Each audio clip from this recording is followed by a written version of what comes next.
Boa noite a todos, que a paz e o amor de Jesus nos envolva. Vamos elevando os nossos pensamentos, nos ligando com o nosso mentor individual, com Joana de Ângeles, Irmã Rosário, Irmã Teresa e toda a espiritualidade amiga nesta casa. Vamos nos ligar com nossa mãezinha querida, Maria de Nazaré, pedindo a ela que nos envolva em sua luz, em sua paz e que nos acompanhe em nossa ligação com Jesus, nosso Mestre. Mestre, estamos aqui reunidos para mais um estudo do Teu Evangelho e lhe pedimos, derrama sua luz sobre nós, se faça presente entre nós nesta noite. Auxilia-nos no entendimento e na aplicação dos Teus ensinamentos em todos os momentos da nossa existência.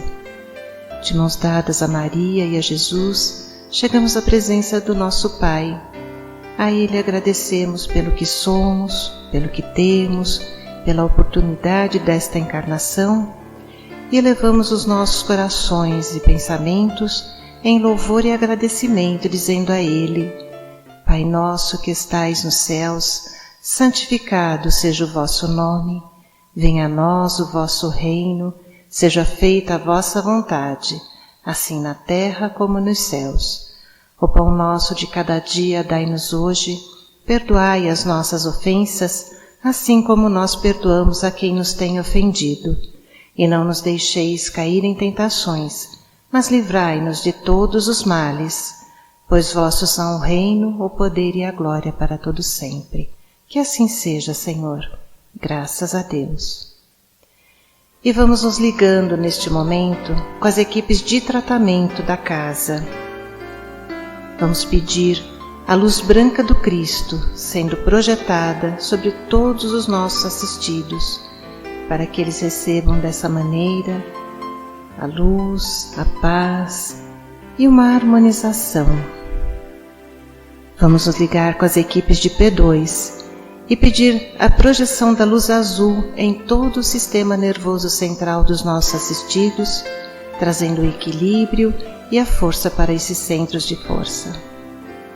Vamos nos ligar com as equipes de CH, pedindo a projeção da luz rosa no cardíaco dos nossos assistidos, para que a confiança, a fé e a esperança se fortaleçam em cada um deles.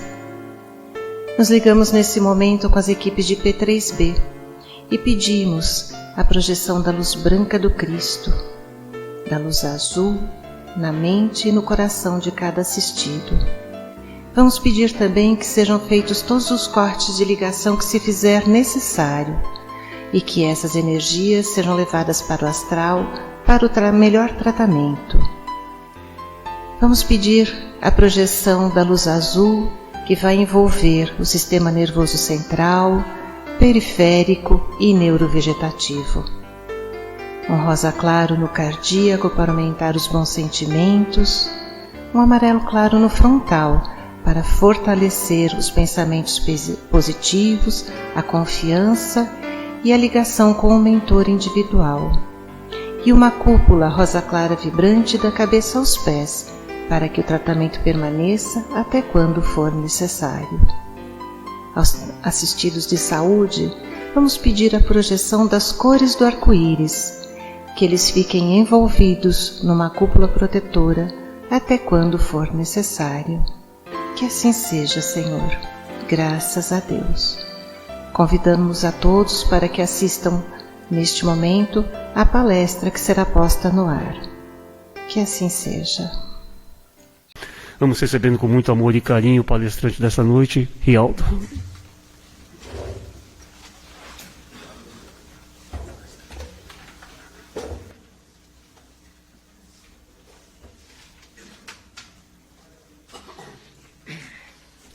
Boa noite a todos, que a paz de Jesus esteja conosco essa noite e nos ampare nos ensinamentos.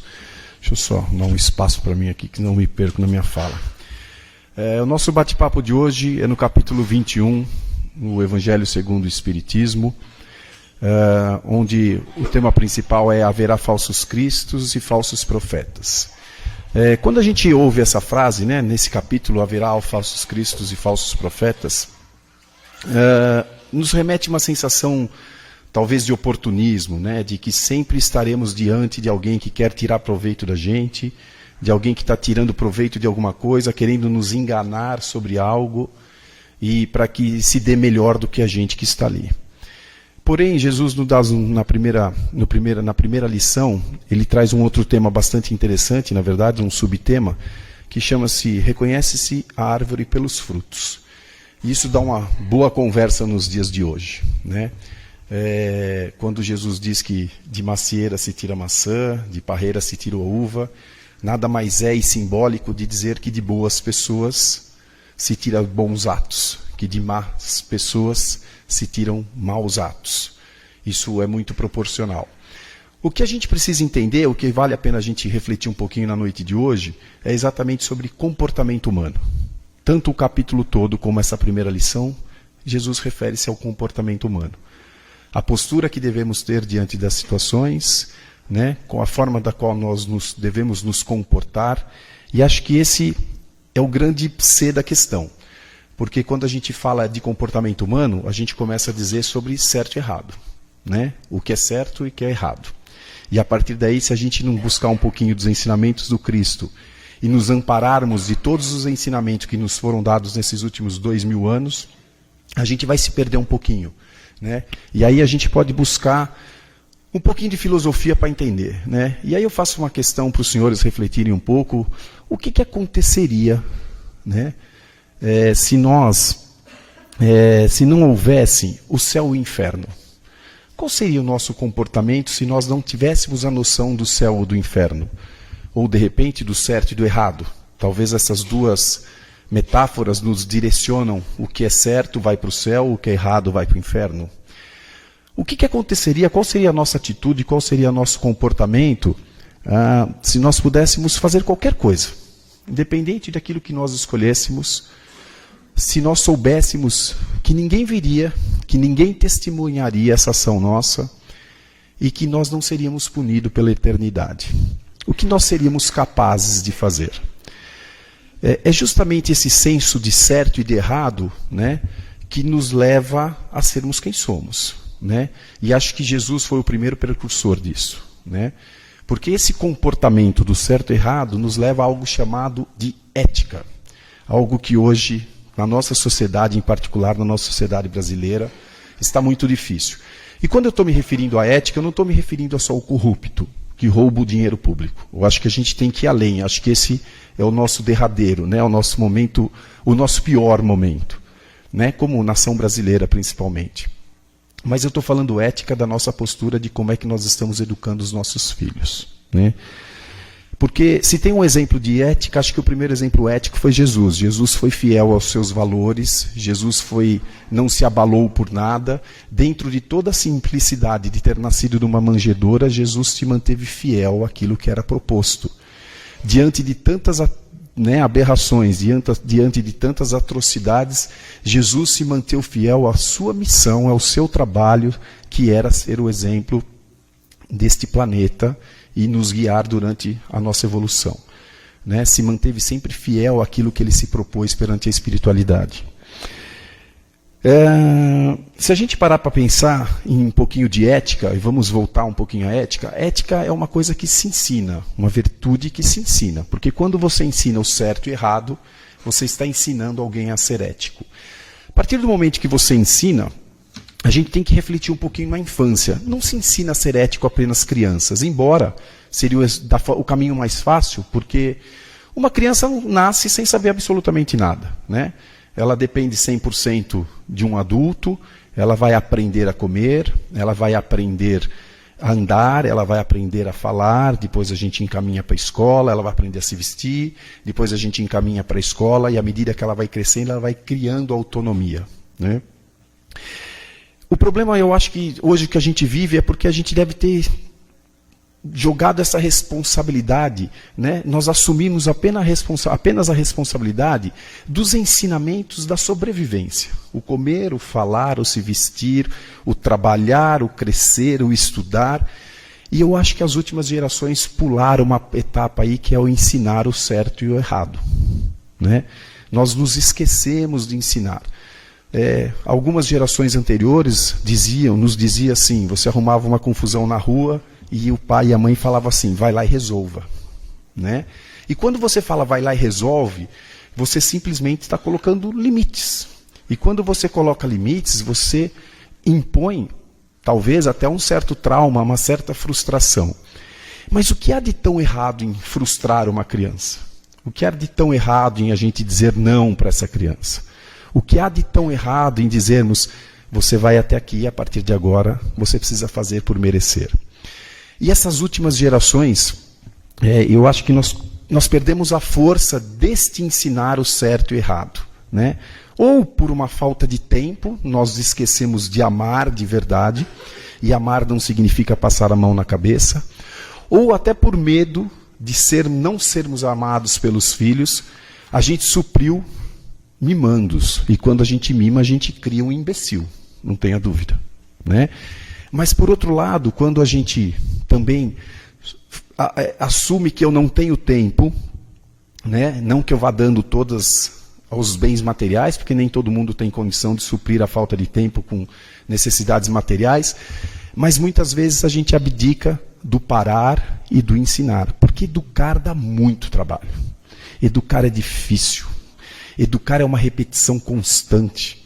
Educar é um serviço mais ou menos de faxineira, né? Você ensina, alguém vem e suja, você fala de novo, alguém vem e suja, você fala de novo. E foi mais fácil transferir isso para a escola.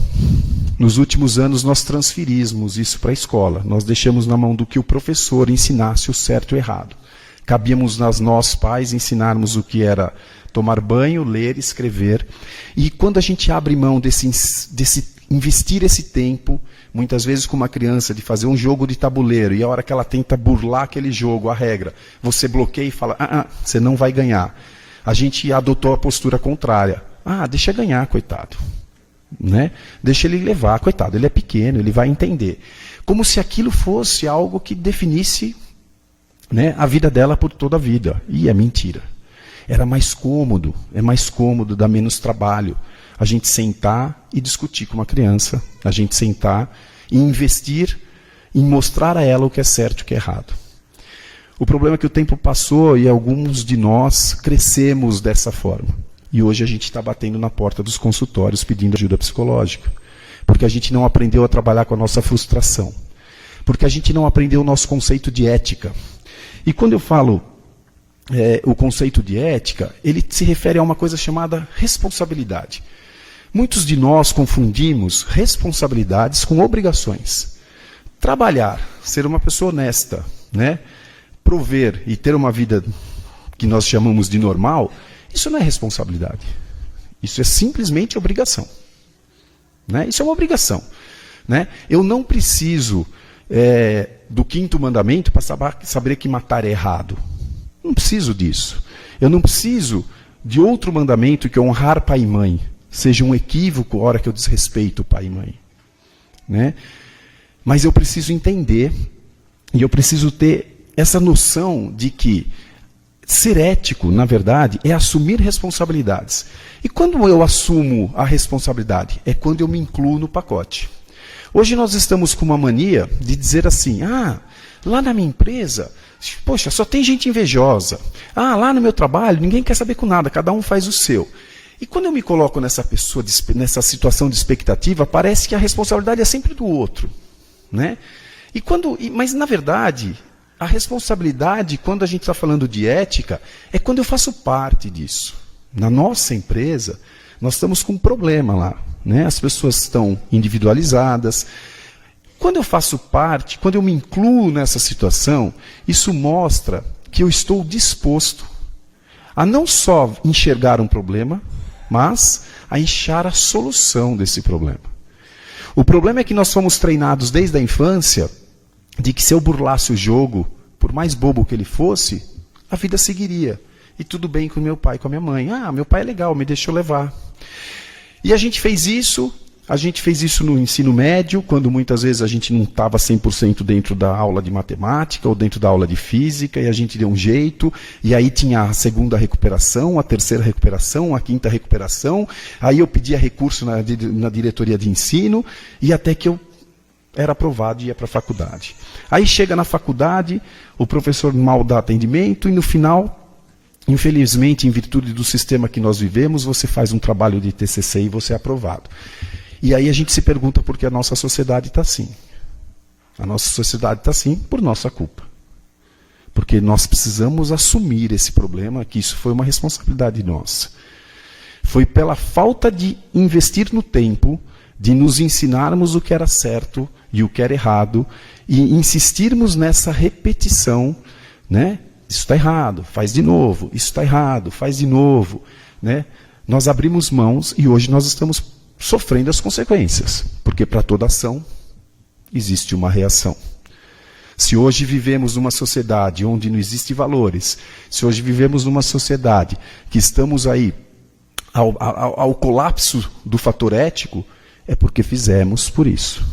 Aquilo que considerávamos que era um simples jogo de tabuleiro e que a gente podia burlar aquelas regras que não teria mal nenhum, se tornou realidade hoje, porque a gente acostumou com isso. Da mesma forma que a gente acostuma a não aceitar as coisas erradas, né, a gente acostuma a aceitar as coisas erradas. Talvez seja por isso, e isso é uma opinião muito particular minha, que nós estamos vivendo o colapso que nós estamos vivendo em termos de sociedade hoje. Né? Mas, por outro lado, é importante que a gente lembre o seguinte: para que eu assuma essa responsabilidade e me inclua no pacote, a primeira coisa que a gente tem que fazer para mudar isso, né, é nos incluirmos nesse pacote. A culpa é nossa, de todos nós. Então, na condição do pai, eu preciso refletir o que eu estou educando os meus filhos, porque a geração vai continuar. Se não for nessa, as próximas virão. O que eu faço hoje, eu vou colher amanhã. O que nós fizemos no passado, estamos colhendo hoje. Então, acho que a primeira atitude como pais, quem aqui é pai, é entender se ainda dá tempo de corrigir algumas coisas em termos de educação. A segunda coisa é quando a gente, na situação de empregador ou de empregado, numa condição profissional, o que eu estou fazendo para melhorar o ambiente da onde eu estou trabalhando? Né? O que eu posso fazer para me incluir nesse pacote de grandes bobagens que nós fizemos há um tempo atrás e que hoje a gente não sabe para onde correr. Então, acho que esse é um outro ponto. Né? E como filhos, entender que temos responsabilidades e deveres também. Não temos só coisas boas, né? Só direitos. E a gente vem vindo de uma geração, a geração dos direitos. Né? Todo mundo tem direito de tudo e ninguém tem obrigação de nada. Então, assumir essa responsabilidade e entendermos que isso faz parte, eu acho que a prova são os senhores que estão aqui, vamos nos incluir também. Quando a gente vem para uma casa espírita, a primeira proposta de uma casa espírita, quando se faz um curso, chama-se reforma íntima. Somos convidados a transformar quem somos. Né? É incluir no pacote. Eu começo a entender que eu preciso melhorar. E acho que se os senhores estão hoje, numa segunda-feira, às 8:45, sentado me ouvindo falar, é porque algo dentro da gente está nos pedindo ou está nos colocando na situação. Eu preciso mudar algo dentro de mim. Enquanto nós não mudarmos algo dentro da gente, enquanto a gente não entender que a obrigação é diferente da responsabilidade, nada muda. Se o primeiro passo é dado, porque os senhores vêm numa casa espírita hoje, ouviram uma palestra pública e tomaram passe, e talvez até em busca de tratamento, esse é apenas o primeiro passo. Porque depois do primeiro vem o segundo. Depois do segundo vem o terceiro, e assim começa uma caminhada. Né? O que eu estou falando aqui para os senhores não é um convite, não é uma obrigação de nada. Simplesmente é que nós precisamos ser tocados. Nós precisamos entender que se eu quero mudar alguma coisa, eu preciso tomar uma atitude. E preciso passar a tomar esta atitude. Né? Porque aí eu começo a usar a responsabilidade com ética. Eu começo a entender que eu tenho defeitos. Eu começo a entender que eu tenho algo a melhorar como filho, como pai, como empregado, como empregador, como cidadão, como membro brasileiro. E começo a parar com aquela conversa de espectador de falar: mas o brasileiro não sabe votar. Mas brasileiro não tem jeito mesmo. Né? Porque ou eu não sou brasileiro ou eu não me incluo nessa situação. E gozado que ninguém se inclui, mas o país está no caos. Né? Então a sociedade está no caos, mas sempre a culpa é de terceiros. Sempre a culpa é daqueles, nossa, mas na minha família tem tanta gente invejosa, mas nunca ninguém é o invejado, né? Nós somos sempre alvos de algo negativo dos outros. Nós nunca somos responsáveis por nada, né? E dentro da casa espírita, a gente começa pelo menos a assumir, e eu não sei se só dentro das casas espíritas, que aqui pelo menos é público, a gente muitas vezes faz isso dentro dos cursos, né? Mas é o que acontece dentro dos consultórios hoje de psiquiatria e de psicologia. Lá eu me assumo para uma pessoa entre quatro paredes que eu estou errando em alguma coisa. E saio de lá achando que ele é o máximo, né? Sem perceber que eu mesmo me descobri, porque eu simplesmente passei a assumir a minha responsabilidade, passei a assumir o meu papel, não só perante a sociedade, mas perante a minha encarnação, perante o meu propósito de vida. Então, a coisa mais difícil que hoje talvez nós estejamos vivendo, dentro dessa falta de ética, é porque a gente precisa entender que o senso de certo e errado, somados à responsabilidade, quando eu me vejo dentro do problema, certo? E essa percepção que eu vivo numa sociedade e que cada um tem o seu espaço, e eu preciso começar a respeitar o espaço do outro, chama-se ética. É por isso que nós estamos tão perdidos.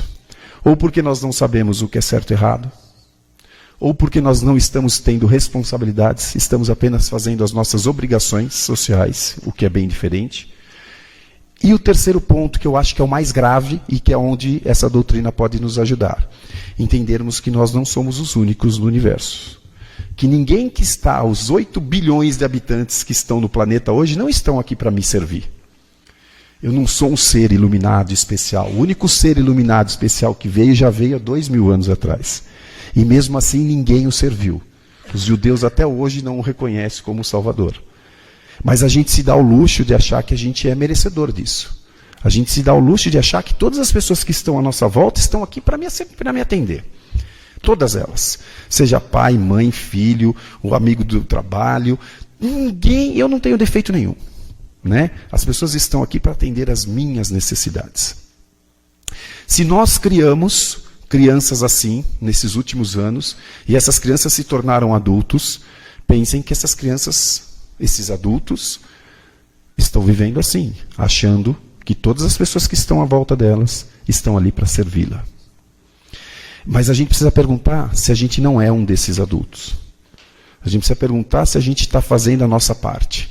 A gente precisa perguntar se a gente já se olhou no espelho e enxergou o que a gente tem de ruim, o que talvez a gente incomode nele, o que talvez eu incomode na minha esposa, o que talvez eu incomode no meu vizinho, né?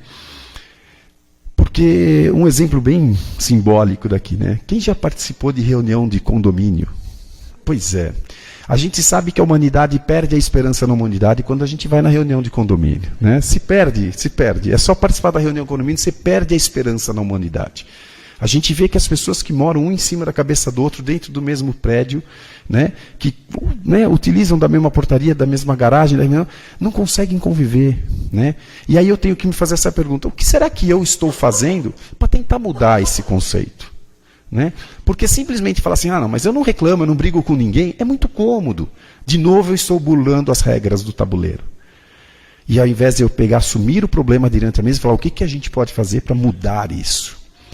E quando a gente vem para uma escola da doutrina espírita, é exatamente isso que a gente aprende. Né? A gente começa a entender que eu preciso mudar algo dentro de mim. Eu começo a assumir a minha responsabilidade e entender que eu estou numa caminhada, eu não estou no fim da caminhada. Este é o meio da caminhada. Nós temos muito que andar, muito a melhorar, porque Jesus estava há 2000 anos atrás e Moisés há 3.500 anos atrás, e a gente ainda não sabe muitas vezes no trânsito se as pessoas estão se comportando com os ensinamentos de Jesus ou de Moisés, no olho por olho, dente por dente. Né? Bata o seu carro no farol para ver se as pessoas não saem voando em cima de você, sem saber o que aconteceu. Né? A gente vê as atrocidades de hoje dentro do trânsito, que talvez seja uma coisa que todos nós estamos sujeitos, e a gente não consegue entender por que as pessoas têm tanta raiva, por que as pessoas têm tanta violência, por que as pessoas têm tanto ódio, porque muitas vezes bateu carros. Aí eu pergunto, alguém na vida bateu o carro porque quis? Né? Mas quando isso acontece com a gente já sai xingando. Você não viu? Né? Mas a gente não é capaz de perguntar, poxa, o que será que aconteceu? Né? Se distraiu, bateu.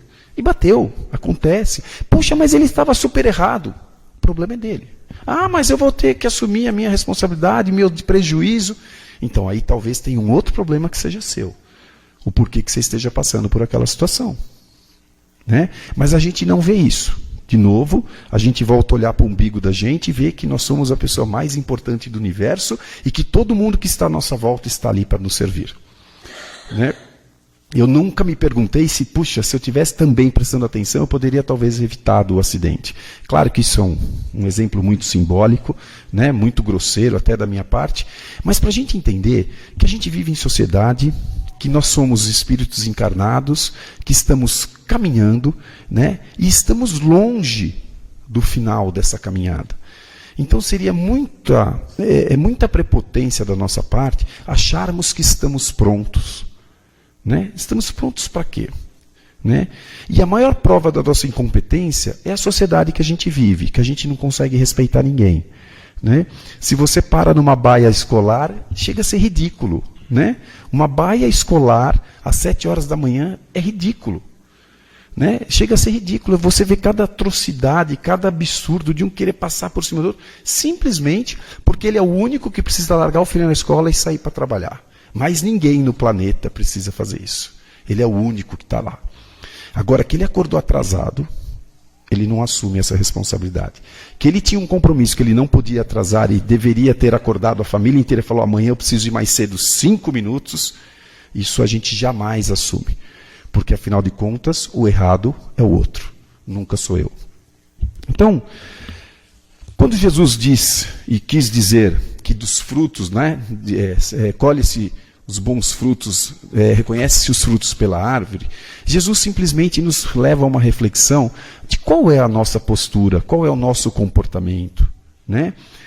Uma árvore produz bons frutos, uma boa pessoa produz bons frutos, e esses bons frutos não estão apenas no relacionamento de pais para filhos. Né? Esses bons frutos estão no relacionamento de pais para filhos, de filhos para pais, de pessoa para amigo, de amigo para pessoa, de empregado para empregador e de cidadão para um país, para uma sociedade civil.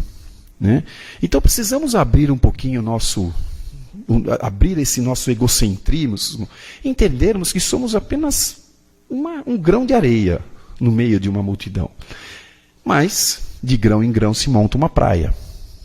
Precisamos entender que somos parte de um processo. Parte de um processo. Não somos o processo de evolução e não somos o processo de progresso espiritual e desenvolvimento.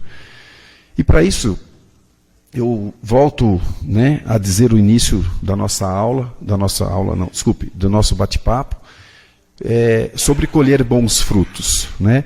A pergunta que se faz, eu volto agora para os senhores.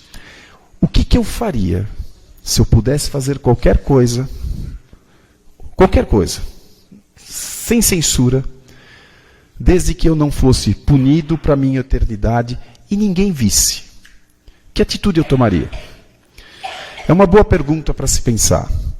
Que caminho nós estaríamos se nós não acreditássemos, ou se alguém não tivesse vendido a ideia de céu e inferno? Onde nós estaríamos? Eu tenho certeza que estaríamos num lugar muito pior. Então isso significa que nós estamos caminhando, por pior que pareça. Por pior que pareça. E eu, honestamente, não acho que seja tão ruim assim. Né? Acho que estamos vivendo um momento de crescimento difícil, né? Mas estamos caminhando. Mas é importante lembrarmos que a árvore, para dar frutos, ela passa por todas as estações do ano, até que chega o momento da colheita. E a gente não pode esquecer que a árvore também tem um inverno que nem folha ela tem. Então é importante a gente entender que nós não vamos viver todo o nosso período encarnatório na época da colheita. Nós vamos ter o período de seca, nós vamos ter o período das chuvas, nós vamos ter o período das flores, e aí vai ter novamente a colheita.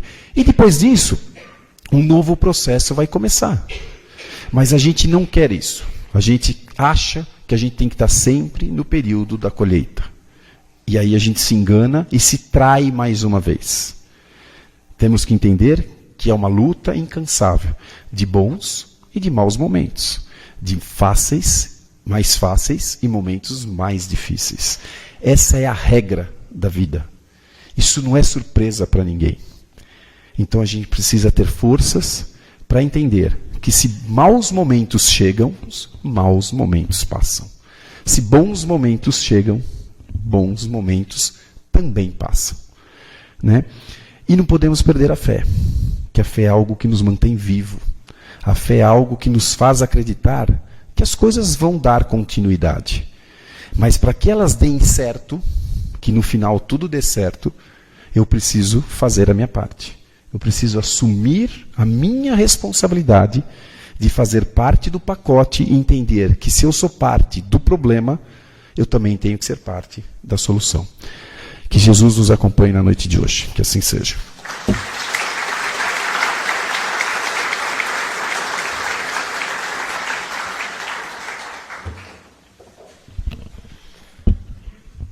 E assim, nesta vibração de amor que ora sentimos neste salão, neste recinto, em toda a casa, vamos usar essas vibrações de amor e emiti-las para os nossos irmãos, nossas irmãs, aqueles mais necessitados que encontram-se doentes fisicamente e da alma. Vamos pedir à espiritualidade, a Dr. Bezerra e sua equipe, que traga a sua equipe e socorra cada um desse irmãozinho, cada um dessas nossas irmãzinhas. Vamos também nessa vibração sentir no coração e enviar este amor aos nossos governantes do nosso planeta, para que governem para o bem coletivo, para o bem de toda a sociedade, preservando as nossas matas, respeitando a natureza, os nossos animais. Vamos emitir muito amor, muita vibração e pedir ao Pai que cuide de nossas crianças, esses anjos que serão o futuro do nosso planeta. Cuidemos de nossas crianças, a eduquemos, mostremos a elas o caminho do amor, o caminho de Jesus.